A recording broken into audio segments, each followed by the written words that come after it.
right, good evening, everyone.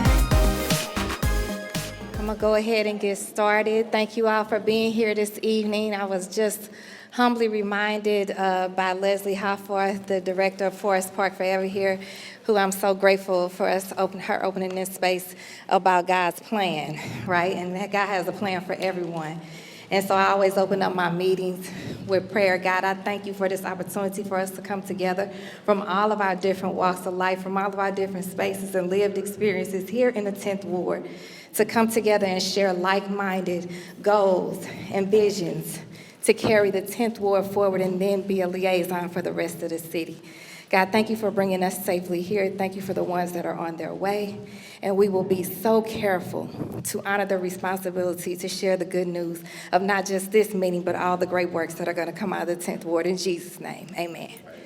All right, so we're going to get started because our first speaker does have another engagement that she has to make. I thank them for taking the opportunity to come out today. Again, my name is Shameem Clark Hubbard. I humbly serve as your alder person here, your alder lady. I've done myself here in the 10th Ward. The 10th Ward is made up of 8 amazing neighborhoods: Whiteout Skinker, Skinker to Bolivar Place, West End, Visitation Park, Academy Sherman Park, Lewis Place, and Fountain Park neighborhoods. And what I said when I was running, there's 8 neighborhoods plus you and me equals the power of 10.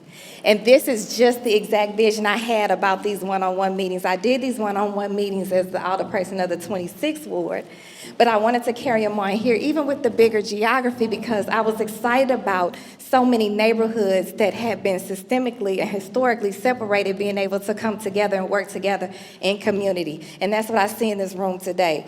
I see representation from all over the 8 neighborhoods in the 10th Ward, and I'm excited about it. So I'll start off. We have the mayor's administration here to talk about the ARPA funding. This was a direct request by one of our constituents from our last one-on-one meeting. And so we have Ms. Grace Young here, and also from the mayor's administration, Mr. Kevin Bailey is here. That's our liaison. He's the amazing Kevin Bailey. He's also a 10th Ward resident. And so we'll let them go first. I do want to acknowledge other people in the room because, again, this meeting, this one-on-one is not, it's informal in a way that you're able to step aside and speak to someone from our administration, from the police department. We have Captain Marks here from the 5th District Police Department. The 2nd District may be on the way as well. We also have the Democratic Director from the Board of Elections. Why is he here? And why was he carrying all this stuff in here? Because the city of St. Louis has purchased new electronic voting machines. And we want to make sure we don't wait till election day for you to know that and for you to see that and be able to touch and experience them. So he's here as well. But again, we'll start off with Ms. Grace Young. She'll do her presentation. We'll ask a few questions, and then we'll let her get on to her next experience. Thank you. Thank you, Alderwoman. Hi, everyone. My name is Grace Young. I'm Senior Advisor to Mayor Jones, and today I'm here to give a quick ARPA update, see if I can answer any questions, and if I can't, I am happy to follow up on it. So everyone in the room should have gotten a packet from Kevin. If you don't have a packet, please raise your hand. I'll make sure Kevin brings you one. Kevin, we have one back here. Okay, so the first thing I'm asking you all to flip to is this page. It's blue and yellow, I just thought I'd highlight some of our initial ARPA investments. I am saying it's a highlight. It does not capture everything. So the first section is talking a bit more about our COVID-19 response. I'm going to take a step back just in case folks don't know what ARPA is, and I'm realizing I was saying an acronym, but it's the American Rescue Plan Act funds that President Joe Biden had given out to different neighborhoods. So the ARPA funding was that each different community had gotten a different amount of money. And sorry, just to let you guys know, the second page would have been this page with a lot of tables and charts. We got a total of $498 million, if I round, for the city of St. Louis. So I'm just here again to share some of the highlights and answer any specific questions you all have. So the first section here on this pamphlet talks about our COVID-19 response. We've been partnering with different community-based healthcare centers. They're more commonly known as the federally qualified health centers, such as Affinia Healthcare. And through that process and through the Department of Health, we've distributed over 13,000 gift cards for those who've gotten a COVID-19 vaccination.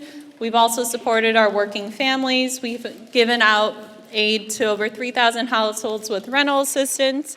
We also offered direct cash assistance to over 9,000 families, and then we distributed nearly $2 million in healthcare providers to help providers recover from the pandemic. We've also been investing in our young people. Some of the highlights are that we put $6.5 million towards year-round youth jobs, and we've been partnering with Metro Transit to ensure that kids who are between the ages of 13 and 25 have access to free transit. We've also been doing a lot of work around economic justice. Mayor Jones has committed $150 million from the American Rescue Plan funds towards North St. Louis for economic justice, investing directly into neighborhoods. And some of those highlighted here are that 900 of the small businesses in all 14 wards have received a $5,000 grant. We've had $14 million towards affordable housing development that will occur, and we've also been fixing our streets directly into infrastructure. We put more than $40 million towards making major repairs that will be coming. You won't see it yet, but we are working towards it. We currently have 3 different engineering consultant firms who are working on designing those changes along 5 major arterials here in the city. And so, again, that's just a highlight.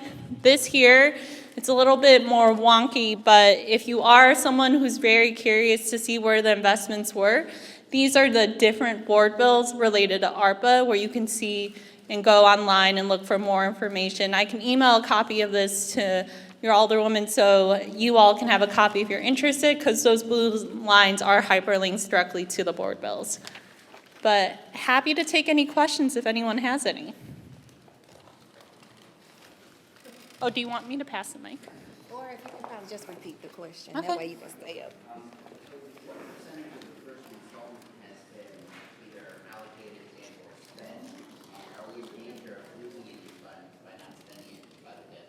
Okay, so the first question was someone asking how much of our funding we've currently spent. I would have to pull that up to get you the most recent number. Sorry, I didn't look it up right before the meeting, but if you go onto the ARPA website, we have 2 different ways you can look at the money. One is what we call a transparency portal, and one is the financial dashboard. So anyone who's really interested in knowing more about those details, you can see how we update monthly around the 13th of every month with information on how much of the money is what we call programmed. Another word for that is obligated from the appropriated funds, and then how much of that has been spent. I can look it up and I'll let you know, and I'll also email it to the Alderwoman so she can send it out and any follow-up information. But in terms of your other question on is there a risk for that money to go back to the federal government, the administration and the Board of Aldermen, we're all very committed to ensuring we don't lose a cent. So we are reviewing and always checking with the departments on how well we're doing in moving the money towards being programmed, and then how much of that is moving to being spent. One thing to keep in mind with the spent number is that all of our departments, whatever program they're working on, they're in different stages. So some of them needed more time to start up, and we're gonna start seeing expenditures, while others we might not see honestly for another year in that money moving because of all the back-end work they're currently working on. So the spent number, I wouldn't take it too much to heart because there's a lot of variables and why that's changing per day. Sorry, I didn't hear that. Yeah, so the deadlines are that all of the money needs to be appropriated by the end of 2024, and all of the money needs to be spent by the end of 2026.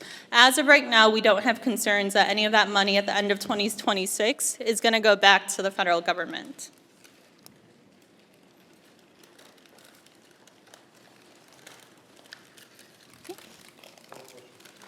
Thanks for taking your personal time to come here today. The transparency portal is really great if you're going to dive into stuff. And I was looking, I guess my question is relative to the water infrastructure. And I was trying to see how much of the ARP was going to transparent in the MSD stuff, because I know we're talking about a large rate increase. I think that's already approved, and it's coming, I don't know if it's coming. So I was trying to find out how much of the ARP fund is going towards the water infrastructure, or why isn't ARP funding going to the water infrastructure, if that's the case? And when I was looking at the infrastructure number, I only saw 1.6 million actually allocated, but I'm kind of seeing a lot more in this bill. So I don't know if that's just a timing thing with the transparency portal or what. And basically, I want to know, is any of the ARP going towards water infrastructure? Was that discussed to avoid a large rate increase for the citizens of Southwest? So I can speak from my perspective. There's, of course, a lot of people who've been involved in these processes. To answer your question more directly, there is no money that has gone towards the water infrastructure and sewer lines. But that wasn't because it was an oversight. What we were really hoping for is money from the state and the federal government. Unfortunately, that didn't work out the way we had anticipated. That doesn't mean the administration is done trying. Mayor Jones is advocating, Congresswoman Bush is also advocating every month in trying to get money towards the water infrastructure because we recognize the burden that has caused on the residents in some of the households. But your second part of your question on infrastructures, so the question was, online it only looks like about 1.6 million was appropriated towards infrastructure. That might be honestly how the Treasury Department, so U.S. Treasury, is categorizing it. So some of the infrastructure projects are captured under a category called revenue replacement. And so then that's why it might not be showing up as infrastructure. That is actually something we are talking about internally on how we can bucket these out even further so an everyday resident can really understand where the money is going, because the U.S. Treasury categories aren't that descriptive or helpful in being able to understand that. But much more than 1.6 million has gone into infrastructure. Quick follow-up, this might be for Shameem. And I'm not expecting an answer, just some feedback. But I think I heard you say the water infrastructure board, we're going to try to get money from the federal government. I guess the way I look at these things is that it's a major issue for us, and we have this money. I mean, we have these monies, we have the Rams monies. When you add it all up, it's like almost $3 million per city, St. Louis City resident. It's like we have this windfall money, and we have control over it. Why not? Why kick anything to the federal government for something that important?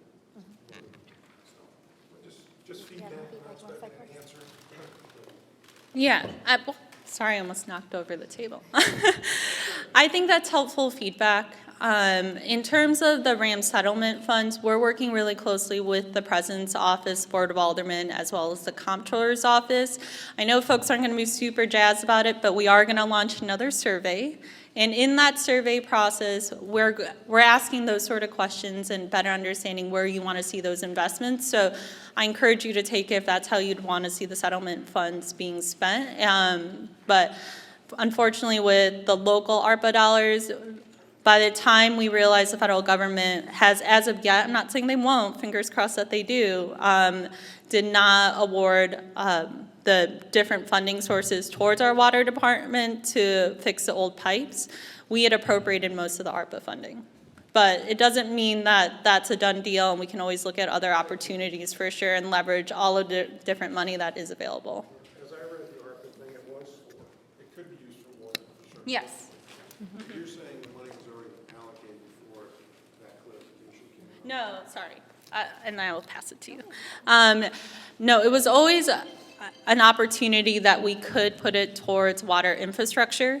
What I was saying is that most of the money was appropriated by the time we had found out from the state and federally that we weren't being awarded funding at that time.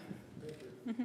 Did you want to ask? Yeah, I was only going to follow up and saying that as served on the Board of Aldermen, as former 26th Ward resident, alderperson, and now this was actually my first time as an alderperson hearing about the need in the water department, in the water division. So, and I served on several committees in both of my tenures here. So I think that what she's saying about the timeline makes a difference. If we had known this, I'm sure that our mayor's administration, or even the prior mayor's administration, would have made those kind of allocations to say, because we know what happens when we don't invest in the water. And we own the water department here, which is what's different here in the city of St. Louis. And it's an amazing water department, right? But we also know we can look across the country and see what happens when you don't invest in your water departments, right? And so that's why we know this is a need. And the last time that someone tried to do this at the Board of Aldermen was 2015, and it didn't make it out of committee. So now this was something that needed to be done that got kind of, for lack of a better word, kind of kicked down the road. And when the need came up, we were on, about to fall off the cliff with it. So we had to do what we had to do.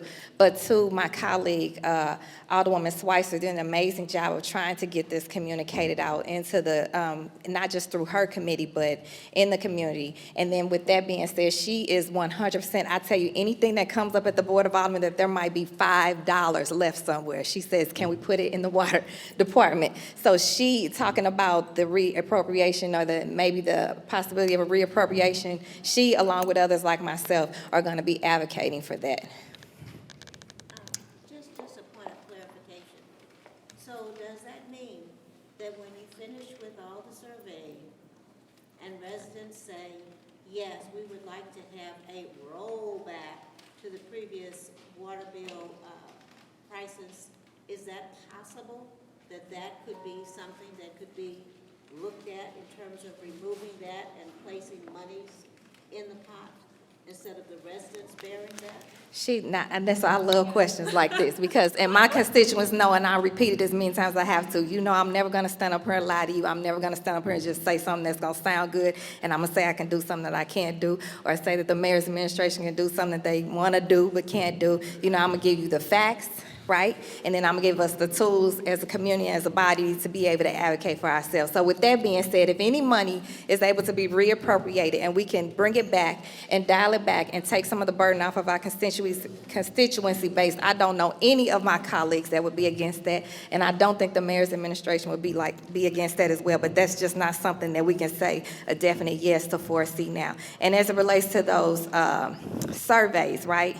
And so the surveys are so important. Just like you showed up today, please make sure there's different surveys that go out, that we have our voices heard. I actually passed a resolution that advocated and fought for us to have a transparent and community-led appropriation process for the RAM settlement funding. It was a good way for us to do that, because again, this is the money that the city of St. Louis earned, right? And so if that's what you want, I would say show up.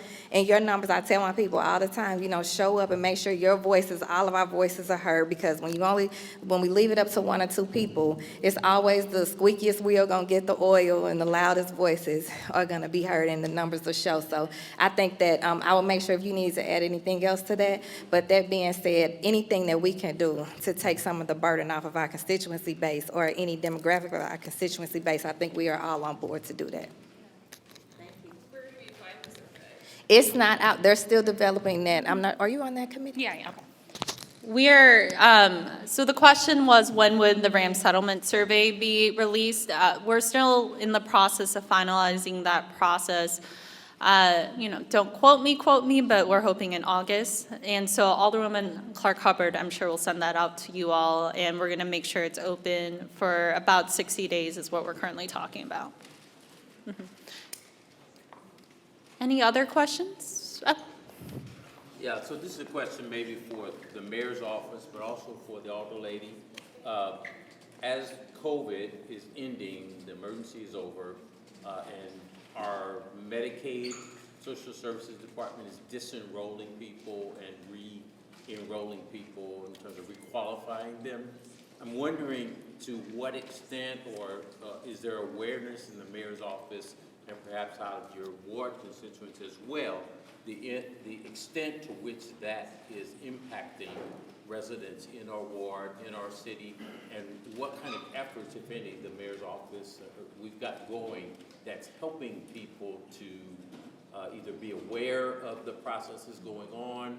I speak to that just because of the point of COVID, assistance that people had with it, the process that happens with the state is that they mail you you know, the forms and stuff to verify your address and requalify you. And if people have moved, if people, you know, for whatever reason don't get that mailing, they get disenrolled. And the thing is, many of the folks that are being disenrolled are children. So I'm wondering if that's an issue that you guys are aware of, or if you're not, perhaps could you be aware of it and, you know, address maybe how it's being. Yeah, so we are aware of the impact that the COVID-19 emergency declaration ending and how that impacted Medicaid. We have a fantastic director of health who waved that flag very early on into the process, and I'm really excited to share with you that some of the ARPA funding went into public benefit navigators, and the public benefit navigators are actually helping those who are struggling with Medicaid expansion and enrollment, and that is part of what your ARPA funding is going towards. So I'm happy to give you a card if you know of anyone who has been impacted, and they reach out to me, I'd be happy to connect them to the appropriate entity that can help them. That'd be great. Great, thank you. And this is another good thing about these meetings. I will make sure that I will invite Dr. Mahdi to our next meeting, because she can give an update, not just on that, but all the other amazing works that are coming out of our health department now. She's doing such a great job. So that would be good for us to come and get an update for your questions and for others that may arise. I'm guessing that with work with the FQHCs, that part of what's happening is that they're actively working with their. Yeah, so the contract actually went to the Integrated Health Network, and they're coordinating with FQHCs. So it's like, very exciting, there's a lot of projects that the city's kind of investing in. How is the mayor's office measuring the success of various different programs, and is that something that's shared in the transparency portal as well? So that is a process we're going to be developing more publicly to share it. Sorry, let me repeat your question. So the question was, with these different ARPA programs that we're currently funding, how are we measuring success? How are we tracking the impact it's having in the community? And so one of the things that will be happening is that we're going to be releasing what's known as a request for qualifications. Sorry, there was an alarm. I was just making sure it wasn't mine. And so the request for qualifications will be to hire a data and evaluation consultant. That doesn't mean we haven't been collecting data or doing that work. The consultant would help us take it a step further. But we've been collecting some information, what's known as key performance indicators. Short version is KPIs. And the KPIs have been tracked for some of our programs each month to see how well they're doing, who they're reaching, what they're impacting. And so with the data and evaluation consultant that we will be hiring, that way they'll be able to look at the current KPIs that we're doing and help us better translate that information to share with the general public, so that you all have a better understanding of where the dollars went and who was impacted and benefited.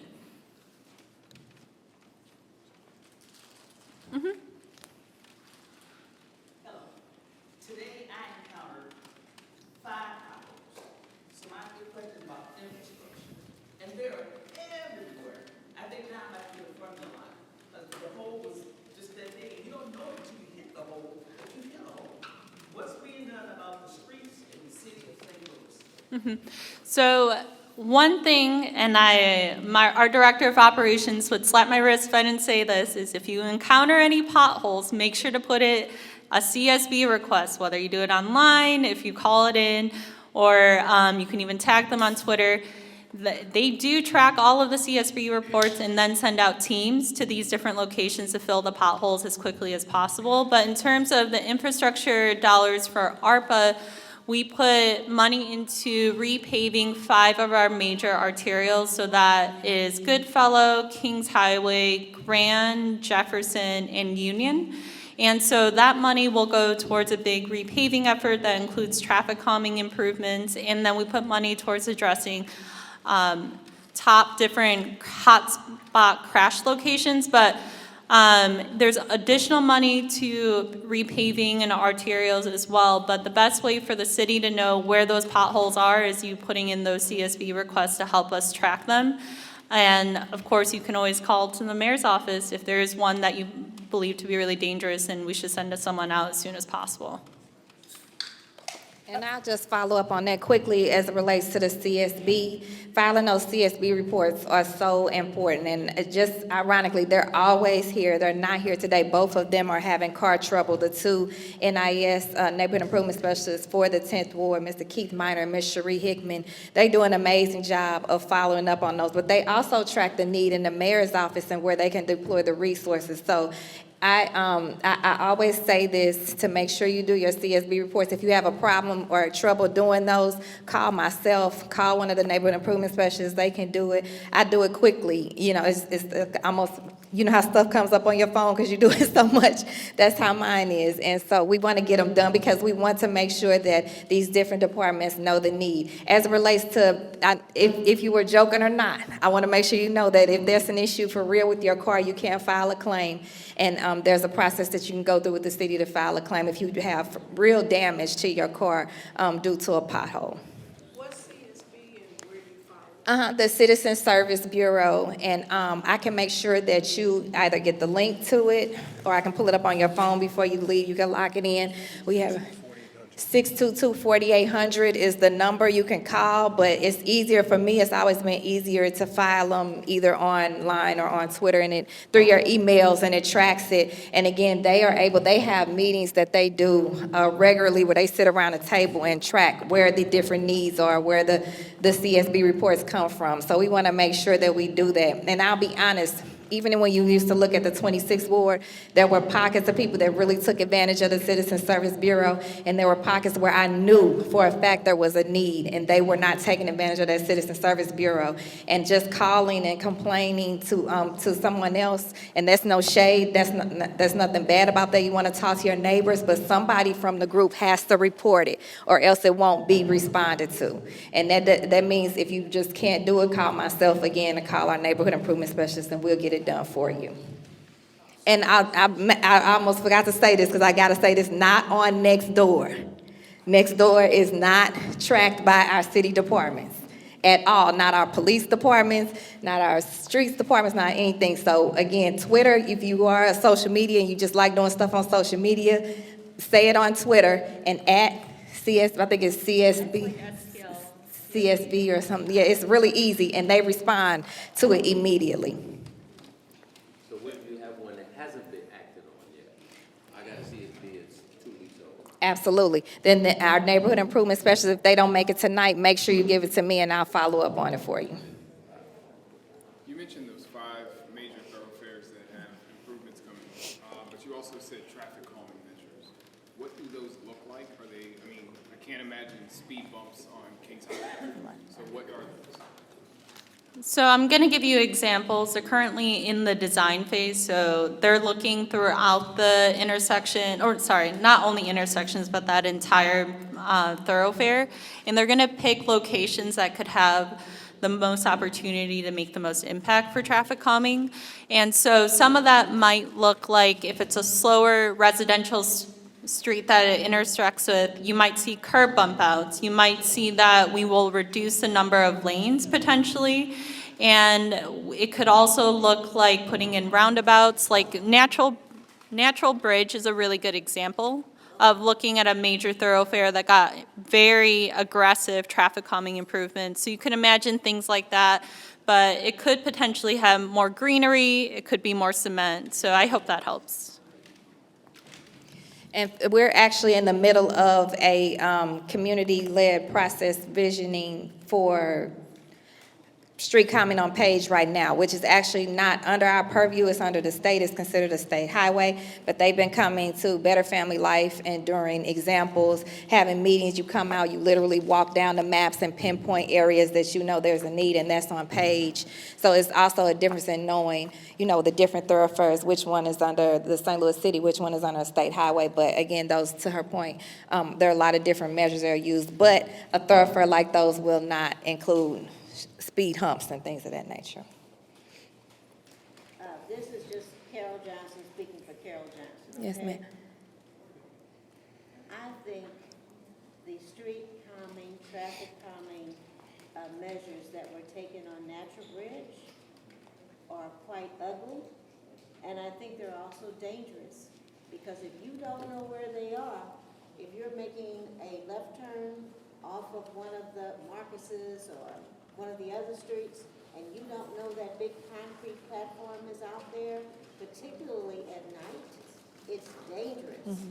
And so I think beautification certainly would be an added feature, but all those concrete platforms, I don't know if anybody's seen that but me. But that, Nat Bridge from Grand on down to the city limits, is a whole lot of concrete pads out in the middle of the street along the curb, and it's dangerous and unsafe. Yeah, I appreciate those comments. I do think again, the design was very aggressive, more concrete, but MoDOT actually has shared really great information in how it's reduced the number of crashes for people driving, walking, and biking along that route. So it depends on how we look at safety. Everyone has their own definition of it, but overall, in terms of crashes that have occurred along that corridor, it has significantly reduced those numbers. So if you're interested in knowing more information, I'll share it with the Alderwoman, and she can send that out as well. And I'll also share the link for the surveys and things that are going on Route D on Page Avenue as well. So what I'll do now is bring up our Director of Personnel and thank her again here. I'm glad someone referenced it earlier, that this is after hours for them, so we appreciate them taking the time to come out. This is Miss Sonia Burton Gray, Director of Personnel. Why I wanted her to be here, I mean, we talk constantly about different ways we can do recruitment here in the city of St. Louis, and her leadership has taken that department and made such strides already. But the fact that she would come out again here after and take the time out to, introduce herself. This is the Director of Personnel for the city of St. Louis. And so that's, this is actually what she loves to do, is to come out, connect, so that we can get some of these positions filled, which, hey, that's where the need comes in, right, with our 911 call centers, with our police departments, with our streets departments, with our refuse departments. A lot of the quality of life complaints that we have every day right now is really a staffing issue. So I want her to introduce herself. She has her cards, and then maybe make some connections. All right. Thank you so much, Alderwoman. If you don't mind, I don't need a mic. Oh, okay, I'm sorry. You're recording it. So good evening, everyone. Good evening. Good. I'm so glad to be here with you, and thank you, Alderwoman, for allowing me the opportunity to come and speak to our community. So my name is Sonia Jenkins Gray, and I have been with the city of St. Louis for about 8 months now. And our esteemed mayor appointed me on November the 7th. And she's given me complete autonomy to come in and pretty much do an overhaul of the personnel department. And one of my primary focuses right now is recruiting. Because what's most important for me and for my team is that we have quality and experienced employees that are providing services to all of you, whether it's refuse, whether it's primarily in our streets department, if it is in parks and recreation, wherever that need is, we want to make sure that we have qualified people out there servicing you. And so as a result of that, what I've been focusing on is our processes for hiring people.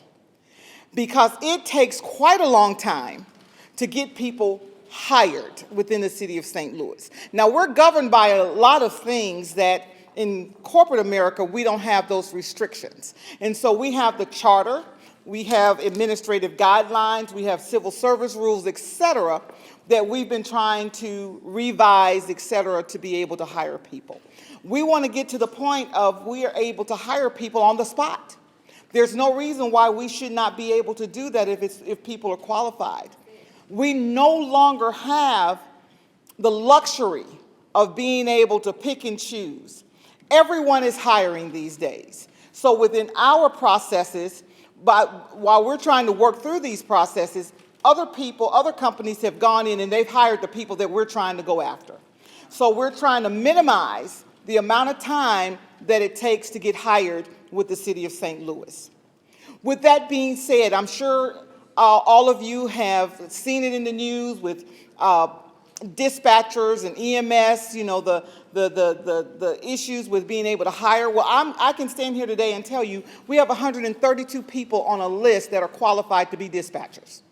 So we are expeditiously moving forward with getting people evaluated and getting them on lists to be hired. So I ask all of you, if you know people, I believe that there are people in the city of St. Louis that want to work. Do you believe that?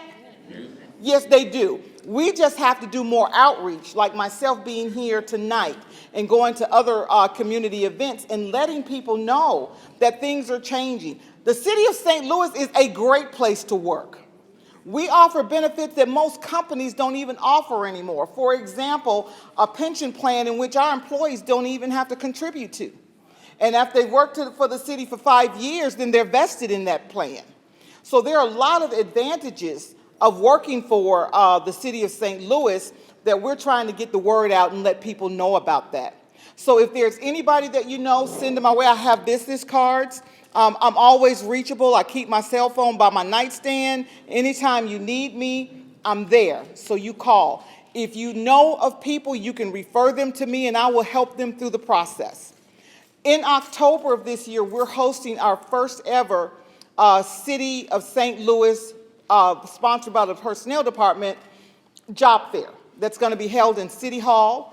And I'm hopeful by that time we'll have everything worked out and we'll be able to interview and at least offer contingent job offers during that job fair. So again, I appreciate it. I'm willing to answer any questions that you may have, and it could be related to recruiting or anything dealing with personnel within the city. Yes. How long does it take the city of St. Louis to hire, and where would you like it to be? Well, you said on the spot, but yeah, just to get a picture of how. Just a picture. I can tell you that prior to my coming on board, it could take up to 2 to 3 months to get someone hired. We have been able to at least get that down to 3 to 4 weeks once we have candidates identified. And again, the goal would be to be able to offer positions on the spot if people are qualified. And what can we as citizens do to advocate so you have what you need? That's an excellent question. What you can do to advocate, if there are other events like this that me or anyone on my team can come and visit and share with what's going on and the types of positions that we have, we'd love to participate in that. The other way that you can advocate, people in your families, people in your communities, even those that are retired that may want to come back and work. We are open, have open arms to everyone. So we always see that, especially if you know people that have worked for the city of St. Louis before. One of the things that Mayor Jones and the Board of Aldermen have done, we just increased pay rates. And so with our with our dispatcher positions, with our heavy equipment operators, et cetera, those pay rates have been increased, and so they're much more attractive. One of the big things for us that we're really excited about is that the residency requirement, as of August 28th, will have been lifted. And so therefore, anyone that pretty much works or lives within an hour of the city, they're now eligible to work for the city of St. Louis, where that was a restriction for us before. Because there would be candidates, but then when they found out that they had to actually live in the city limits, and they may have a family or children, church, different things, and they weren't willing to give all of that up, that's no longer a restriction for them. So the residency requirement is going to be a big one that we're hoping will attract applicants to the city of St. Louis. Yes, ma'am. I think it's really great that you're going community to community and kind of making more personal connections, but what are you doing on sort of like the digital front to find other communities or sort of in the marketing space? Okay, so one of the things that we're doing in the Department of Personnel, we are going more digitized and electronic, and so we now have accounts, say for example with LinkedIn. We're doing more virtual interviews, and so if someone is lives outside of the city or outside of the state, we're open. We even have relocation that we can assist with moving expenses, et cetera, if there are people that want to move to St. Louis and work for the city. Did I answer your question? Yeah, you answered a piece of my question. I'm also sort of curious, like just like in the recruiting realm, like just getting those things kind of known in different digital communities. Okay, so one of the things that we've done most recently in the Department of Personnel, please follow us We have a Facebook page, we have an Instagram now where we're putting all of our jobs and things out there, and we're becoming more social media savvy, in which we didn't have those things before. So please follow us, Department of Personnel, St. Louis. Follow us on Facebook and follow us on Instagram. Okay. Any other questions? Can I get a card? Yes, sir. Okay. While she's passed, if anybody else wants to take a card, please take a card. And one of the other things I'll add, because it's a passion place of mine, one of the first pieces of legislation that I worked on here in the city of St. Louis was to ban the box. So if you have family members or neighbors or someone that you may know in your churches and your communities that have been justice involved, they can still get a job in the city of St. Louis. And that's big, because a lot of times you'll hear community members say, you know, I don't think I'm gonna get the job, this, that, and other because of that. That's not an issue in the city of St. Louis. Again, we passed ban the box here, and that makes a difference, and we show that, you know, this is about second chances and giving people the boost that they tell us to pull up on all the time, right? And so make sure that we connect people with those opportunities. And if nobody else has a question for her, I want to make sure I show some familiar faces in here, some people that we see every time, Miss Val and Miss Pat, that are always our smiling faces when they come and sign in. Those are like my fairy 10th Ward godmothers. And so they always show up and show out, and I just appreciate them for everything that they always do and continue to do, even the things that you see and then the things that we don't see. I want to bring up Darren Johnson, and I also want to bring up Miss Cynthia Watson. I want to make sure you all see these faces, because these are, we're here for you. This is our job. And so you might want to know, who is Darren Johnson? Darren Johnson is the 10th Ward representation on the Youth Council for the Board of Aldermen. And he signed up for this himself and went through the process and was appointed and was sworn in, which was a big deal.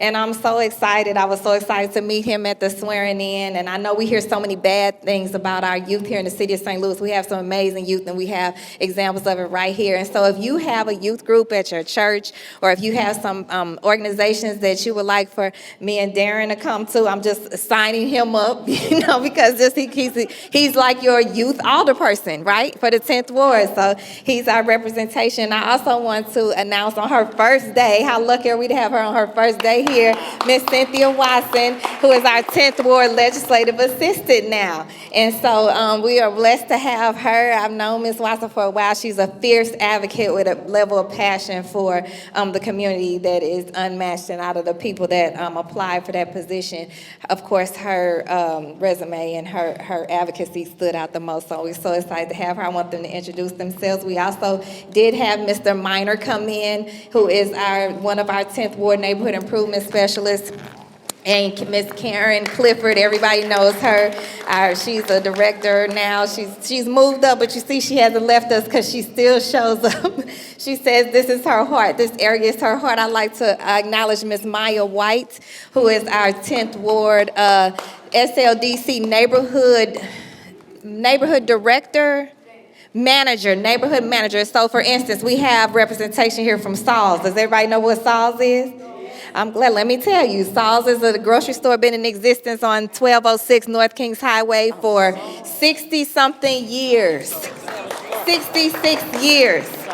66 years. So, you know, in a time when so many of our communities have been deemed food deserts, they have stayed here and hung in here. And we're happy to have them here. But we also, these are the connections that they make, because when your businesses have needs, then SLDC, our director, Maya White is the person that they should be connected with.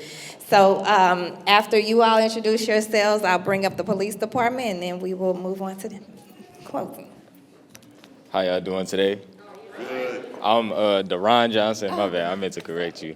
But y'all can call me DJ, most definitely. I'd rather y'all call me DJ than Deron. Okay. So it's a blessing to be here today. I'm glad I'm here today to see all y'all faces, and thank y'all for letting me come up here today. All right, DJ. We're just introducing ourselves. Okay. And tell them how you want them to contact you. Well, we didn't discuss it. Your email, did you get it? Yeah, but I didn't bring it. Okay, that's no more. Okay. Good evening. My name is Cynthia Watson. I know quite a few people in this room. I got family in the room, other neighbors that I call my family too. I am a product of this West End. I grew up on 6003 Enright.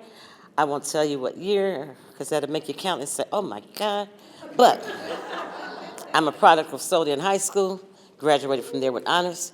You never tell anybody that St. Louis public high schools weren't any good, because I'm a product of that high school. And some other classmates that graduated with me, and somebody's raising their hand back there. So, went away to school, lived in New York, 3 careers, buyer. I talk fast, I'm gonna do it fast. A buyer for Macy's in New York, moved to Atlanta, came back here, 6 Barrett Fuller, director of a social service agency, director of global accounts for another company that I retired from in December. Been out from work. Breakfast with Shameem one day, and she says, you ever thought about working for the city? She tells me about this legislative aid position. Never been on the city's website, because I've always been in corporate America. So I applied, and I would tell her, you know, if you find somebody you think you can work with better than me, you should get them. She got several text messages on that. So I am very engaged in the West End. I started West End Neighbors. I got recruited by Jennifer Joyce or D. Joyce Hayes, I can't remember which one. Started West End Neighbors. It is still going relatively strong by other people. I'm a member of Delta Sigma Theta sorority. Chartered a second graduate chapter here with Shameem's mother. What else can I tell you? I have a big mouth. I fight the system. My husband is retired 35-year veteran of St. Louis Metropolitan Police Department. I am very, very concerned about what goes on in this city. One of the things I say, what affects you affects me. What affects you affects me. If you live in the city, we hear gunshots at night. I've had one come through my bedroom window. I've got a bullet lodged in my deck. I won't even sit out there at night. But what affects you affects me. We all need to be part of the process. My goal is to work with Shameem, whatever she needs me to do, if it means going to meetings, and I'll go to meetings and I'll do whatever I can to assist her in assisting you. But we all have to be part of that process and get other people to get off their rear ends, that's how I'm going to say this, get off their rear ends and stop complaining, because you only complain when it's something that you want. But if people be part of the process, we can move mountains that we don't have here, so we'll be moving the Ozark Mountains down there. But if people get involved, part of the process, we can do anything. And thank you for listening. Thank you. Thank you so much. That's the perfect segue for what I'm about to say. I also like to acknowledge our former 18th Ward, which is now in the 10th Ward Committee man, Pastor John Watson, who is now a building inspector for the city of St. Louis. I'm glad what she said is what affects you affects me. And don't forget, we do have the voting machines over here. After the presentation from the police department, we'll break for the rest of the meeting. You know, you can always pull me to the side. If anybody has a question for the greater good, then that's what we'll do quickly. But after that, if you have something specifically for me, that's the whole theme of the one-on-one, is that you can pull aside, because a lot of times in these meetings, and if you don't think of something while you're in the meeting, reach back out. But a lot of times in the meeting, some people just are not comfortable talking in big crowds, which is why I created this one-on-one, more intimate space. I'm glad that, again, she said, what affects you affects me. A couple of things. I want to acknowledge my sister, Jaslyn Harris, who is in the room. Wave your hand. She's with the Midwest Brain Injury Foundation. If anybody doesn't know, I care for my little brother, who is a TBI, a traumatic brain injury survivor. And it was a new world for me. I was kind of thrust into when my mom unexpectedly passed. And I literally, it's no lie, stumbled up in their organization just from Googling stuff. And they have been such a blessing. And so she's going to be making a presentation for anybody who might need that, need to meet that need, rather, like I did, and you just don't know where to go, because a lot of things are in place for different ailments, but traumatic brain injury is a specific ailment, and it's a specific need. And again, what affects you affects me. I would be remiss as I bring up Captain Zarek and Captain Marks to come on up to tell you, what affects you affects me. My daughter was the victim of gun violence about a week and a half ago. She was shot twice. And I would be remiss if I didn't thank the police department, our St. Louis Metropolitan Police Department, for their response that night, and up until right now when I'm standing here talking to you all today. I'm very proud. I say it all the time. I'm proud of the relationship that I built with our St. Louis Metropolitan Police Department, even when it's not popular to have that relationship. And why is because I serve in a community that the challenges between the community and the police department are there. And so when they don't have a relationship or they're not comfortable calling the police department, they call me, and I have to be able to call the police department. So I've never been disrespectful to our police department. I've never gone against anything that they've needed. I've always supported them. You can check my votes and my record because I know the need, but it's a different need when it hits you at your doorstep. And again, the response that you all have given me has been unmatched. So I just want to thank you all for that. I want you all to, and I'm going to be doing more formal thank yous too. And as it relates to my daughter is okay.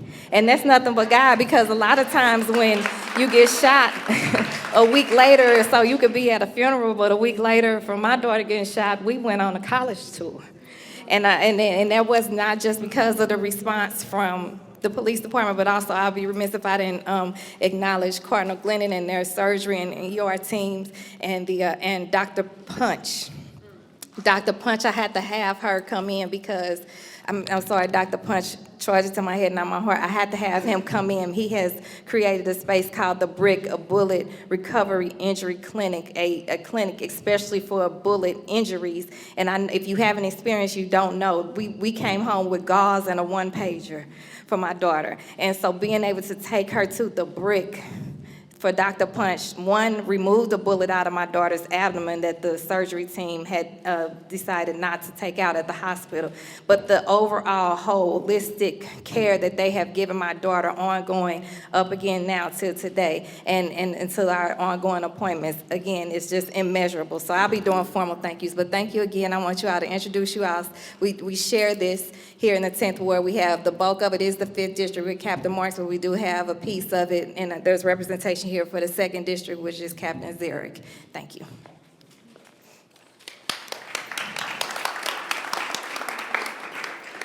Good evening. This is an incredible woman and an incredible mother, and I tell her all the time, she just awes me. So I love coming to her one-on-one meetings because it really gives everybody in the community, as she moves around from place to place within her ward, she can come to the residents where they are. So I really love that she's able to do that, and I love coming to her meetings every month. So something I would just like to tell you, can you hear me? I did bring some car clubs. We sell them for cost for $20. You can also buy them at the 5-Star Senior Center. So we brought some here for you today. And I brought some gun locks. Those two things are very important. And that's because gun safety and protecting children is very important. And so we have gun locks here for anyone that needs one or knows a family member that has a gun that would like to keep it safe so we can protect our children in our homes. And they're back there, and I will be here after the meeting. And why we bring car clubs is cars, when these cars are stolen, it impacts our lives so tremendously, and a lot of these kids don't understand that. It prevents people from getting to work, from going to the doctor, from taking their child to daycare. So the ramifications of that are huge. So anything that we can do to bring it to you to help you protect your vehicle, whether you have some other anti-theft device, but if it's more convenient for you, I always bring them to the meeting so you have an opportunity to buy one. They're $20. And also the biggest crime are either auto thefts and car break-ins. So I ask you please, and I handed out some literature before the meeting kind of talking about some of the bigger crimes that we're having, and those are my two most popular and prevalent crimes. So I just ask you please don't leave anything valuable in sight. Please lock it up or don't bring it. Please don't leave guns in your cars. Please leave them at home. There are people that are breaking in the cars looking for weapons. Please do not leave your valuables after you park your car and hide them in your car or put them in your trunk. Please do so before you arrive at your venue. So that's the main piece of advice I would like to give you this evening. And I don't like to take up a lot of the time at these meetings, but what I like to do is I will stick around after. You can always send me an email. I like to pride myself. You can go to the department's website under your community, and you can pick North Patrol. I'm in the 5th District. You can pick South Patrol, and Captain Zarek will be at South Patrol. And I pride myself that when you contact me, the best way is to email me. I like to have that response within 24 hours. So I like to pride myself and my team and my staff to take care of those concerns. We'll get back with you right away. And then we'll follow up with you to tell you what we were able to do regarding that. And so if you have any concerns, please email them to me. And I promise, even if there's an area where you want, my biggest complaint is quality of life issues at meetings, and it's usually traffic. So I welcome your feedback where you would like to see some traffic enforcement, because I have the ability to do my patrol plan and put some officers out doing traffic enforcement in areas, and I typically get that information when I go to meetings, so I'd like to hear those recommendations from my citizens. And I'm going to turn it over to Captain Zarek. How are you, folks? Good. If you're confused, it says lieutenant on my badge. I'm an acting captain. It was an order made by the chief when he restructured the department. There's a test coming up in November. I'm still praying on it, whether or not I'm going to take it. If I got to work with aldermen like this one all the time, it would be a slam dunk, yes. I have the little sliver of Whitedown, Skinker, and also Forest Park. To echo what the captain said, our crime is driven in the 2nd District a lot by auto thefts, auto-related crimes. And not only that, these individuals that are stealing the cars are using them for more violent crimes.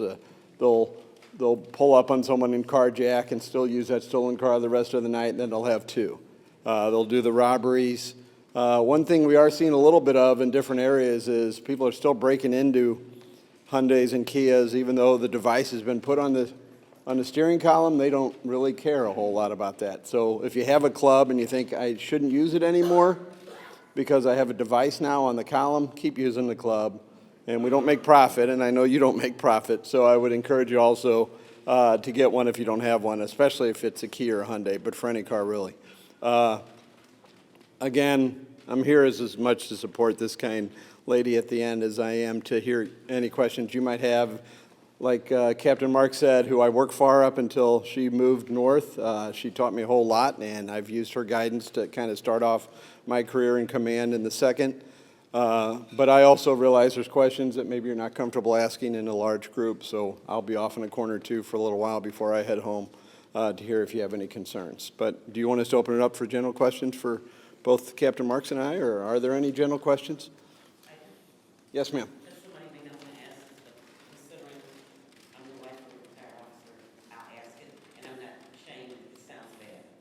So what's happening with response time to 911 calls? And you call 911, and I've been a victim of 911 when I called, and I thought somebody was trying to break in my house, and it took the officers 45 minutes to get there. I won't tell you how I came outside, because I was a little concerned, so I had to be prepared to do whatever I had to do. But I had one officer came from, he said he was at Kings Highway, not the bridge. The other officer came from the 2nd District. He had to come down Skinker. He had to come east on Delmar with Skinker. Of course, something was going on in the East Loop. But it took him 45 minutes to an hour to get there. I'm steady on the phone with the dispatchers. They're telling me they're 10 minutes away, they're 10 minutes away. My response to them was, I could have been laying on the floor dead in my house when my husband got there. So you hold on the phone for 911 for them to respond. Then I hang up. As soon as I hang up, my phone rings back. There's nobody there still on the phone. The recording comes on. So had I been a different type of senior person, they could have had a heart attack and died. Absolutely. And they're waiting for the police. Here. Well, I'll say, and then I'm going to pass it on. We're, first of all, deeply, deeply sorry. We are in a full crisis mode when it comes to our 911 evaluator, dispatcher shortage. The chief was at a meeting I was at last month where he mentioned we were 40 down with a 90 authorized strength. It affects the police department as well as it affects the citizens. You can imagine some of the worst case scenarios where officers could get hurt because we're not getting updated information, we're not getting calls answered. I personally had a friend call me while he was in the movies. He was taking pictures of a loaded gun he found in the parking lot, and along with the text, he was on hold for 15 minutes, and you're just shaking your head. Is it always the case? No. What I would give you some advice, if you live alone, you have my full support and prayers. But if you don't, there's another person in the house. One, you do stay on the line if you can, but I realize sometimes you can't. But if you can't, I don't want citizens obviously going out and confronting people or who might be armed or what have you, but try and get that chain going amongst you and your neighbors. If it's a nighttime, for instance, you're on hold for 911. Hopefully it's not for too long, but if someone else in the house can start calling loved ones and people around your house where lights start coming on. And again, I don't want people coming out and confronting somebody that's, we do have car clouders who come out and they're fully armed and they're covering the door of a house, they're covering the car, they're covering the street if police come down. And then you have two of them that are breaking into cars. So it's not worth getting yourself killed over someone breaking your car. But the more serious things, if you have two phones in the house, one's always should be on hold for 911 while the others start rallying the troops in the block. But again, can't stress enough. Don't call a neighbor and don't get that neighbor to come out and challenge somebody who might be armed. It's just not worth it over property. So I'm terribly sorry. We are in crisis mode. Just like our manpower, we could go on and on about that. This is not something that's going to be fixed overnight. It's impossible to fix something like this overnight. So we're in it for the long haul. I think the news, the recent tragedies are going to spur some action. I know the Alder people are very serious about it. I think we're past the point of not being able to do anything about it. So I do think there's going to be improvement, but there's no way it can happen overnight. So we are still going to have some rough waters. And sorry if I spoke too long on that. I would just like to remind people, if you are on hold with 911, please do not hang up because you will go back to the bottom of the cycle. So please stay on the line. And that in particular incident you're talking about, we'll have to talk at the end. I'll have to get more information from you, and I can trace that exact call, and I can tell you exactly what happened. I just don't have that information today, but if I get the date and around the time you called, I can get all that information for you and report back to you. Yes, ma'am.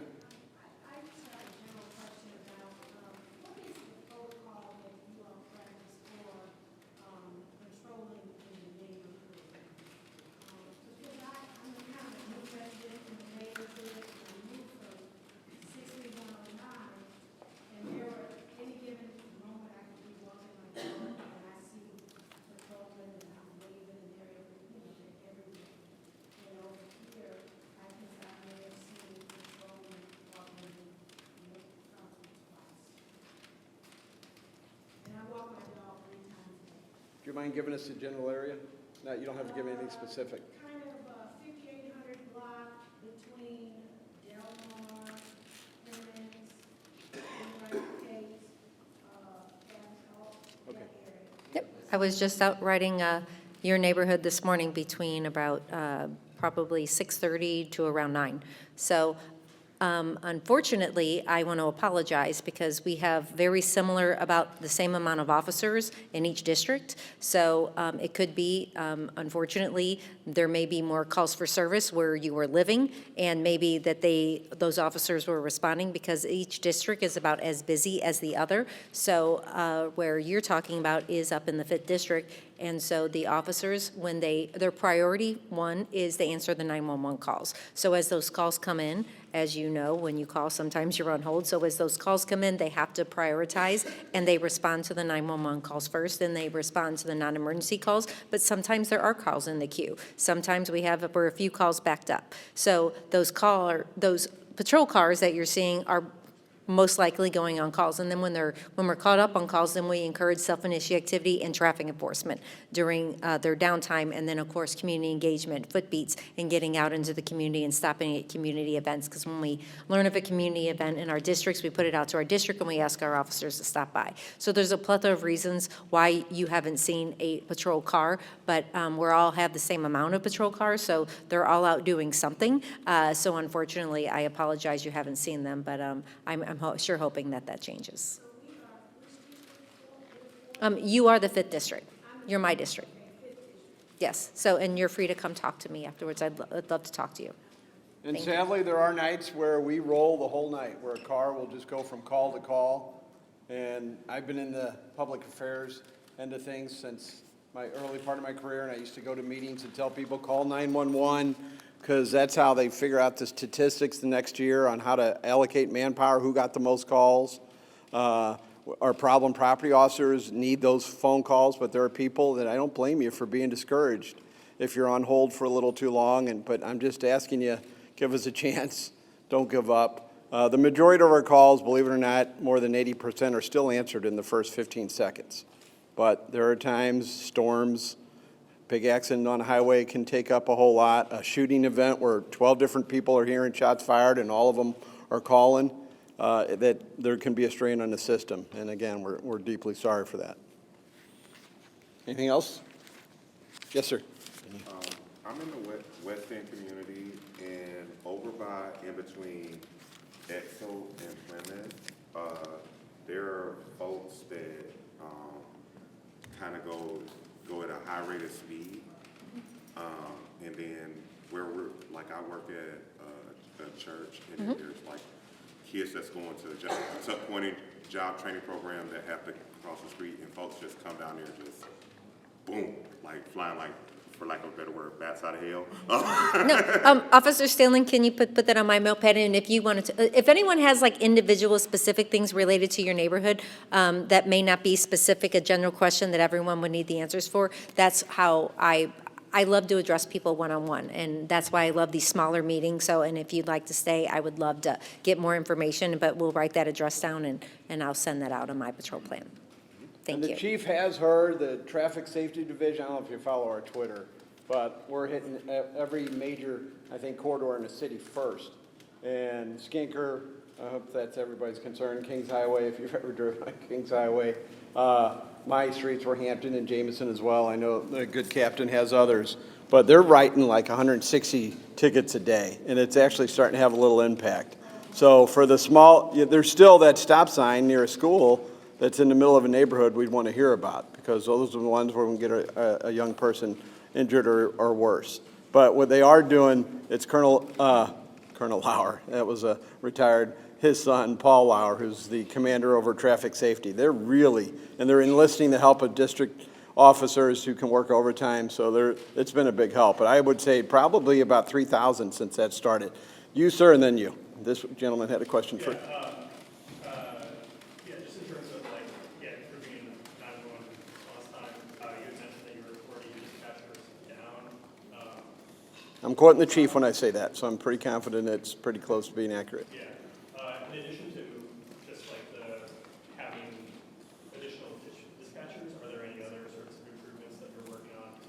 Well, that's a bigger decision than mine, but the mayor has talked about incorporating different agencies, cross-training dispatchers. A fire and EMS dispatcher sometimes has to give life-saving advice that maybe a police dispatcher is not equipped to handle. So cross-training would be a good thing, and I think everything's on the table. Would you agree?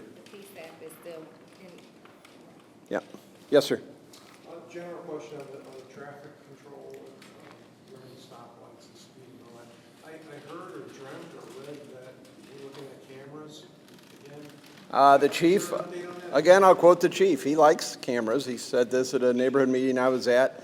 There's some legal hurdles I think would have to be navigated, but it's something that I think when you really look at what's happened post-COVID, during COVID, and after COVID, the state finally did something really good, I think, if you'll agree, that we won't see as many temp tags because we now have to pay taxes when we buy our car and not have a temp tag flying off the back of our car for 3 years. So that's one thing. But this is, it's not just not having insurance. It's like the captain said. You get your car wrecked, stolen, it changes your life. So if there's somebody that's uninsured and running around and doesn't have a license and rear ends you and leaves the scene, your life is completely turned upside down. Medical issues that you may take a child to a doctor's appointment, all these things wrapped up. You talk about stress. I don't know if there's anything more major other than what can happen to our loved ones. So it's becoming more and more a priority again, which is a good thing. All right, we're going to wrap up the questions just for sake of time, but if you have any individual questions, we'll be back in the back.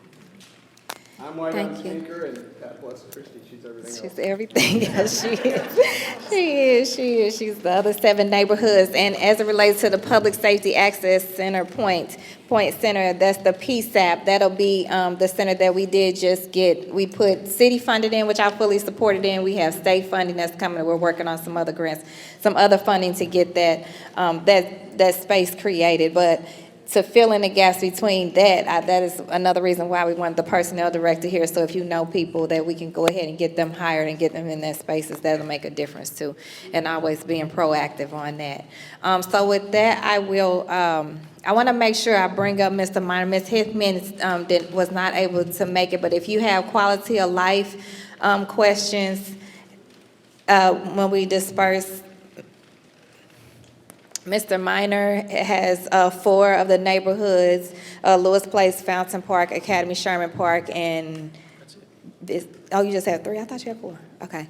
So the others are Ms. Hickman, but he fills in the gap for everybody, and Ms. Cliff Karen is here too. She's being shy. She's not going to come over. She'll be here. These are quality of life. Officer Stanley, you wave your hand. You might not.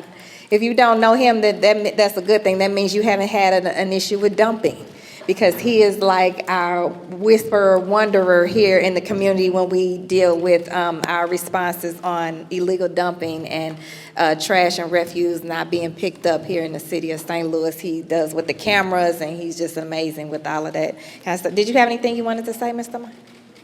Okay. Mr. Minor. Yes, Keith Minor. Yeah, I want to make sure you have my contact information, and we can talk one-on-one even the more. That is 314-906-6155, 314-906-6155. Keith Minor. And I work Keith, Keith. And I will forward any other neighborhood that's represented here tonight to the proper neighborhood improvement specialist, considering I work in the Academy, Lewis Place, and Fountain Park neighborhoods. Yes, I just wanted to say that I have been blowing up the Alderwoman and Keith's cell phone about issues on my block, and thank you, the street hump is being put in today. Appreciate you. Great.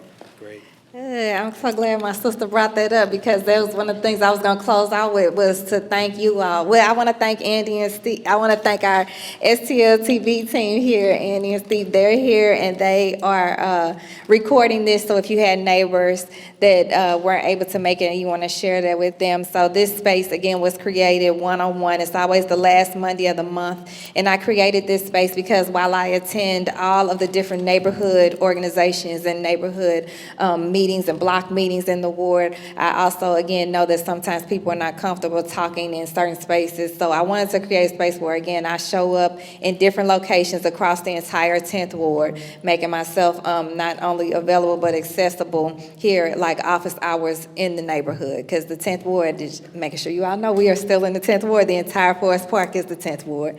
And so, but I cannot do my job. None of us here can do our job without you all. So the fact that my sister brought that up about, she said blowing it up, but she can't blow my phone up. That's what my phone is here for. That's what I'm here for. So you can't, and even through my challenges, I've just been blessed with so many people around me that help me to stand up when I feel like I can't. So thank you all so much for showing up. Please do not, I will say if there's 1 or 2 questions for the greater good, then we can ask, that'll be fine. If not, I'd like for us to go ahead. If you have questions for myself, our neighborhood improvement specialist, the police department, and please take advantage of the opportunity to see our brand new, Ben, can you come up for a second? He's already working, so. I want to make sure that you just introduce okay, he's being shy too, but that's our Democratic commissioner for the Board of Elections, and take advantage of coming to see this so that when we come to election day that you're not like, what is this going on? Because these are the new electronic voting machines that were purchased for the city of St. Louis. So please make sure you signed in. I had a few people that we can't quite navigate their handwriting for their emails. So if you have a neighbor that says they were here and they didn't get the notice, please let me know, or email or text me so I can add them to the list. You can always sign up yourself on my website at www.shameemclarkhubbard.com. You can sign up there to receive the emails regularly and any other information that's going on in the ward. If there's no other questions for the greater good, we'll disperse and work around the room, and I ask my good brother here, maybe come pray us out. Any questions for the greater good? Okay. Introduce yourself. Hey, everybody. My name is Pastor Anthony Johnson. I'm one of the pastors at New City Fellowship West End. which, like, yeah. So I'm going to pray with us. Pray for us. God, we thank you for this opportunity to come and talk about working in this city. We pray that you continue to help our neighbors and us continue to work together to help St. Louis be a destination spot, because we all know the goodness that's in this city, Lord.